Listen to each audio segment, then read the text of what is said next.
Just okay. Hello. Sorry. Hello. Nice to meet you. Nice to meet you, Hu Jing. Okay, so again, for those of you who are just joining us for the first time, because this has been a 4-hour live stream, I understand that some people have not been around from the start. So welcome to the Global Diversity CFP Asia stream. So we've had a series of talks and chats with conference organizers, and we've heard a lot about folks talking about their experiences as speakers and as conference organizers. So this is the fourth chat session, interview session with event organizer. So today we have with us Annie Huang from Taiwan. Yeah, So I will let you introduce yourself. So can you tell everybody a bit more about yourself, Annie? sure. I'm Annie and now based in Taiwan. And sorry, I'm running like a woman take community in Taiwan now called Woman Take Makers Taiwan.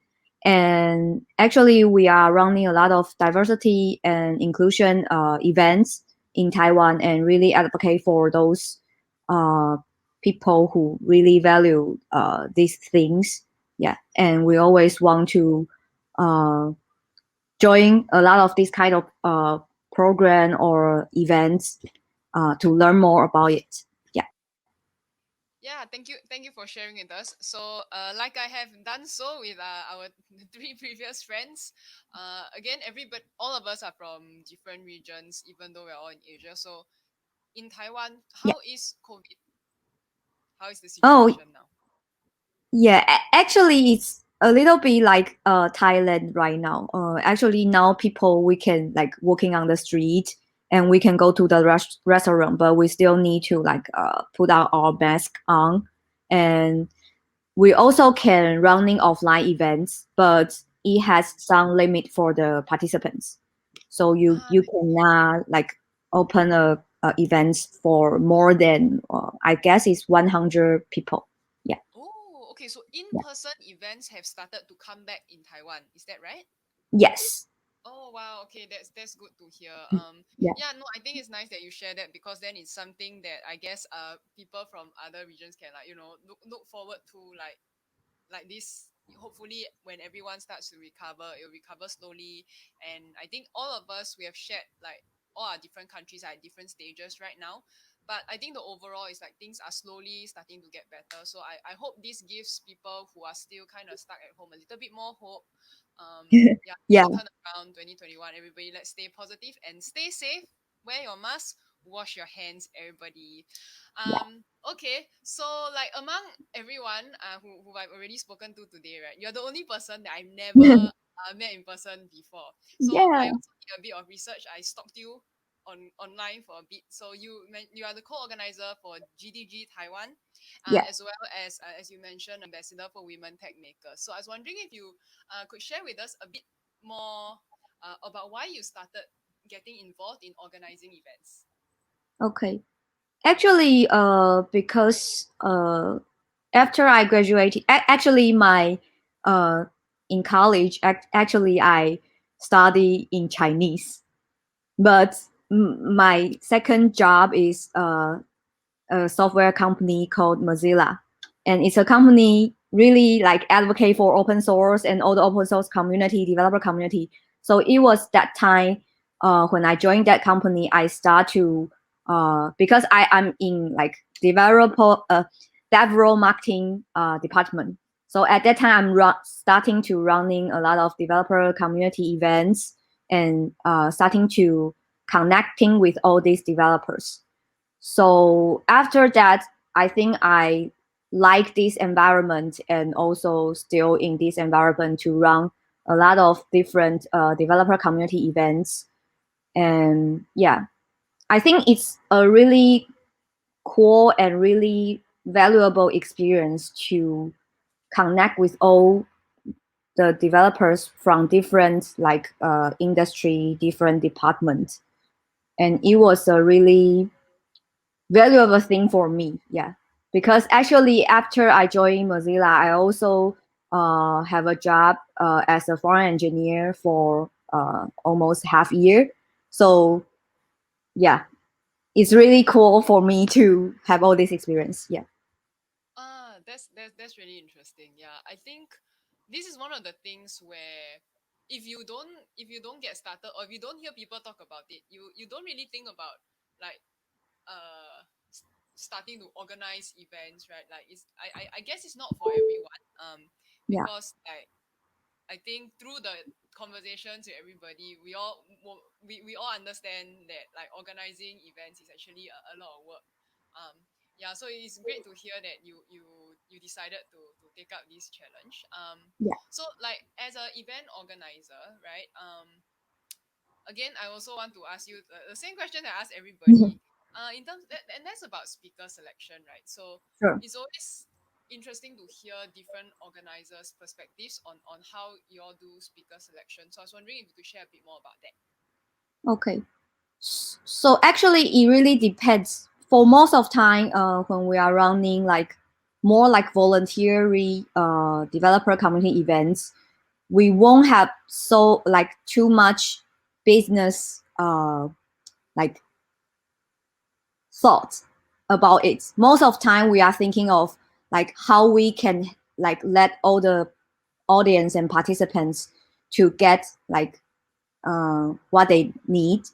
Mm, So when we pick up speakers, we will think of like this way to think of how we can get more like experience or tutorials for this audience to pick up a speaker. Yeah, if it's a developer event. Yeah, mm, mm. yeah, Okay, so what I found again, I just want to share with you my own personal experience because like, I'm sure. not based in Taiwan. I'm based in Singapore, but like there are a few times that I had the opportunity to visit Taiwan for tech conferences, and so Taiwan, like similar to many other places in APEC, English is not really a first language, right? Yes. So I remember when I went to Taiwan in I think it was 2019 for it was a Mozilla event also. It was a Mozilla Developer Roadshow. Yeah. So it was in the afternoon. So in the morning, I kind of asked just actually I just casually asked like, I can speak Chinese. Should I give my talk in Chinese or English? But my talk was originally English, and then somebody was like, "Oh, it's better if you give it in Chinese." That's like, oh. So I actually rushed to translate it. The morning of the talk. So based on my personal experience, I think there are quite a lot of conferences in Taiwan that are usually in Chinese. So are there bilingual events in Taiwan or are tech conferences are mostly all in Chinese? Oh, that's a really good questions. So actually, yes, we can do bilingual conference or meetups, but most of time we will do something like prepare the localization beforehand, because Ah, um, I think most of the Taiwanese developers they are familiar with like English documentation, but when we are talking about like speaking in English or have a smoothly conversation in English, it's a little bit hard for them to join these kind of events if we mm, don't have a like instantly translation or localization. mm, Yeah. So actually, my experience when I was in Mozilla, we do the first developer conference in Taiwan, and actually we invite a lot of people from foreign. They are foreigner and they speak English. So at that time, what we do actually is we have an instantly translation for all these participants. Yeah. ah. So when you also mentioned earlier, like you do the localization beforehand. What does that mean? That means we will ask the speakers if they can provide their slides and let us know their topic and most of the content and section. And sometimes we will also list about like 3 to 5 questions to them to let them provide their answers beforehand, so that people won't think it's a preparation beforehand. They will still feel like it's a live speech, but actually we prepare a lot for them to have a good experience, to know the content and know the speakers section. Yeah, That makes sense. yeah. So one of the things I'm curious is that for the events that you have organized, right? Do you encounter many speakers who, or maybe not many speakers, but do you encounter speakers who are standing on stage for the first time? Like, Oh, uh, I don't think I met a lot, but sometimes we will meet some speakers. Actually, they are really professional and they are really great in overall, but they are a little bit afraid of on stage, or like it's not a like frequently thing for them. So what we actually do is it's not a test out, but we sometimes will do if it's a really big conference or event. If we have time, we will make sure to do the rehearsal with them. mm, And yeah, that also makes them feel more like familiar with the stage. Yeah, even it's yeah. like 5 minutes for them, I think it's great. Yeah. Oh yeah, that's yeah. I think that's a good point, and we didn't really talk about this earlier. Is rehearsals. I think we as conference organizers, usually we do factor in.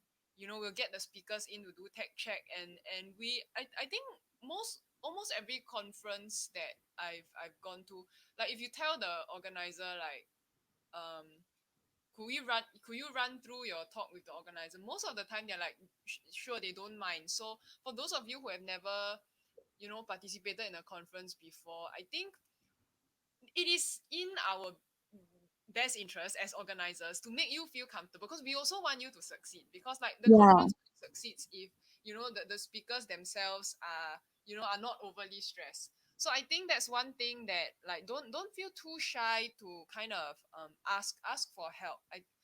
Because like we are all on your side. Yeah. Like, no, we did not invite you to our event to fail on stage, right? So I think this is something Yeah. that is good to keep in mind, if you are very new to all this. Like, it feels intimidating, but there's, like Kit also mentioned earlier, right? If you don't try, you won't know.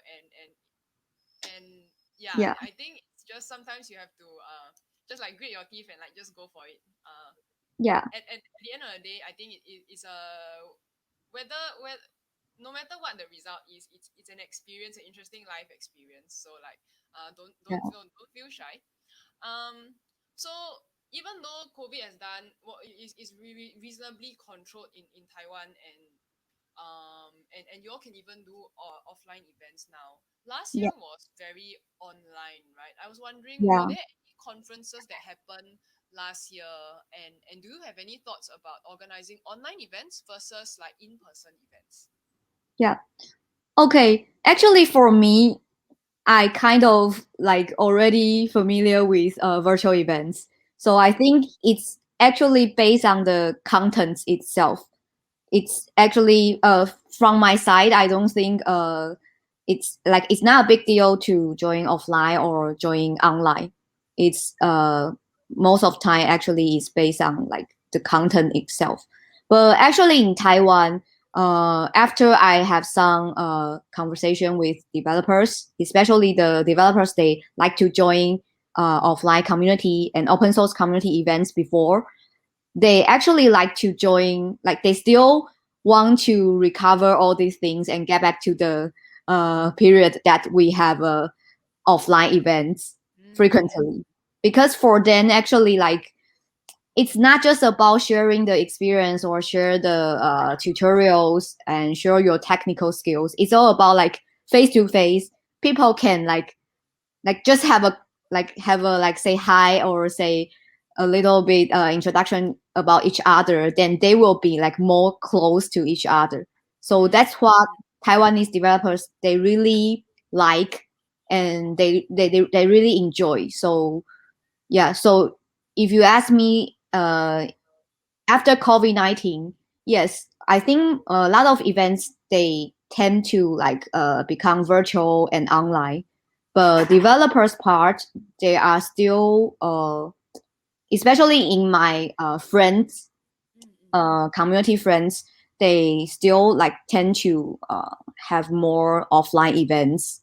Yeah, and want to get back to the they used to have. Yeah. Yeah, I think I understand. Like, after attending a lot of conferences, online and offline, I think there is a value in meeting people in person, because like the content Yeah. is nice, but then you also like get to, I think you get to meet people that you otherwise wouldn't have a chance to talk to and hear more experiences. So yeah, I definitely can relate to how the Taiwanese developers are feeling. So like I'm sure you know a lot about Taiwanese developers. I was wondering if you could share a bit more about the tech community in Taiwan. So like I know I'm making an assumption that I think a lot of things happen in Taipei, but like is are places outside of Taipei also like they also have tech events, or like there are also tech companies that are based outside of Taipei, and things like that. Like, is knowledge sharing very popular in Taiwan in general? Yeah. Actually, the most of the developer community or like tech companies, yeah, it will be in Taipei, but Uh, not just Taipei, like Taichung or like other. As far as I know, Taichung or Hsinchu, there are a lot of developers too, and they also have some like co-working space to running a lot of developer community events. So yeah, and also Kaohsiung. Yeah, I think not just in Taipei, and yeah, and I think it's great to see actually. I'm not sure which year, but like in 10 years, I see a lot of developer events happening outside of Taipei. ah And yeah, for instance, like if we mention Google Developer Group, actually one of our like the most active community in Taiwan is Taichung's Google Developer Group. Yeah. oh, okay, okay. So yeah, it's really cool. And they have their own culture. Like even we are in Taipei and they are in Taichung, we have different culture. Like they like to uh do a lot of interesting things like to um cook together and sharing their developer experience, something like that. Yeah, but in Oh, Taipei probably we will not do that. We will eat pizza or like drink Coca-Cola or something like that. Yeah. oh no, that's very interesting. Cause like Yeah. I mean, I just make the assumption that like Taiwan is not a very big place, so like Yeah. it's gonna be similar. But now that you mention it, like even between Taipei and Taichung, there's already like a cultural difference. I think that's really interesting. Yeah, Oh that's wow, really okay, cool. yeah. Yeah. Yeah. So I'm gonna pose to you the same question that I asked Soun and Tai. What do you have anything to share about like a career as a developer in Taiwan? Like, so like getting a job as a developer, do you have to be based in Taipei, for example, or like one like so two things like location, right? Do you need to go to like the central location of Taipei, and um do you have to be very fluent in Chinese? So for example, if like I'm not local, yeah, I come from somewhere else, not fluent in Chinese, how would it be like for me if like if I can only speak English? Okay. Um, to be honest, I think in Taiwan, we are open to some of the tech company in Taipei. They are open to remote work at Ah, currently, but somehow the culture is not that embrace it. I have to be honest to say that like people still have the image like even you are a tech company, you need to go to the office and do your job. okay. But like Google or Facebook, I think they are like exception. Yeah, Mm, but if local Taiwanese company, I think they are still not that open to like whole remote work environment. I see. Yeah. Mm. And for the second questions, like if you are not in like fluent in Chinese, actually I think like most of the software or tech company, it's okay, but I actually have some like previous college, they can only speak in English and they work in a like 100 people who talk in Chinese all the times. But if we made them, we will like talk in English with them. But they will still feel a little bit like not that like just like you said, people are still like to speak in Chinese and sometimes we'll forget that, oh, there is a foreigner here, and we need to like let him know what we are talking about. And sometimes we are not that fluent, so we are shy to speak in English. Not It's not an offensive thing. It's like we are too shy to speak in English because of our education is not really helping us to talk more in English. So that kind of thing will make a foreign college feel like it's not really close to us. Yeah. Yeah, I think I can understand. Like I've heard different people from not just Taiwan, right? Like Yeah. folks from Korea, folks from Japan also mentioned this is that it's not that they we don't want to speak in English, but oftentimes it's more of like you're not confident and then you end Yeah, up yeah, just yeah, yeah. not speaking at all. I think that's the that I guess that sometimes we there's a misconception among folks from outside that like, oh, are they very shy? And like sometimes it's not really. It's just like we're like if it's so much trouble to speak to, we will just like not Yeah. say anything. Yeah. So that I think that's a quite a common feeling amongst a lot of us for people whose English is not their first language. Okay, lastly, Mhm. I just wondered if is there anything that you would like the international community to know about Taiwan? Oh, okay. Actually, I think we are like Taiwan is really tiny and really small. But if you come to like, because I base in Taipei, so if you come to Taipei, you will find out it's really cool. Like this really small city has so many community and events like running all the time, and people are really welcome to like all kind of culture and all kind of gender to join all these kind of events. And I think most of the Taiwanese and Taiwanese developers are really like passionate about like telling you all of our stories and all of our what are we researching recently, what are we developing recently. So people are really kind. Like it's like a nature to be really kind to all the like foreigners or all the different people. Yeah. So yeah, and most of the like I think the bad thing is if you came to Taiwan, you will find out we have a lot of local food and night market. Like you can like enjoy it for like whole year, I think, and it's cheap. So oh, and by the way, a lot of foreigner developer come to Taiwan. We will like invite them to the night market and take them to a lot of place to eat a lot of local food. So that's another thing I think. I'm not sure other place can do that, but it's the thing like happening in Taiwan all the time. Yeah, yeah, Oh, I agree. I agree. As a non Taiwan person, but yeah. like I have visited Taiwan, I can also anecdotally support what Annie said. That first of all, Taiwanese are really very warm, very friendly. Like I've Yeah, been to Taiwan as a developer, and also before I was a developer, I just went for like other reasons. The general feeling is that you are very welcome. It doesn't matter if you're not local; they welcome you very yeah, much. So, night market is a thing. If you are like 50 kilos when you entered Taiwan, you'll be 55 kilos when you go home. yeah. Guaranteed. Yeah, so thank you so much, Annie, for joining us for this stream and also for your talk for contributing the talk earlier. I'll let you go now, but yeah, thank you once again. Global Diversity Thank CFC. you. Thank Mhm. you, Thank and you. hopefully I get to visit Taiwan and maybe I'll go and like visit you for the Sure, first. you definitely to come here. Okay. All Okay. right, thank you so Bye. much. See you. Bye.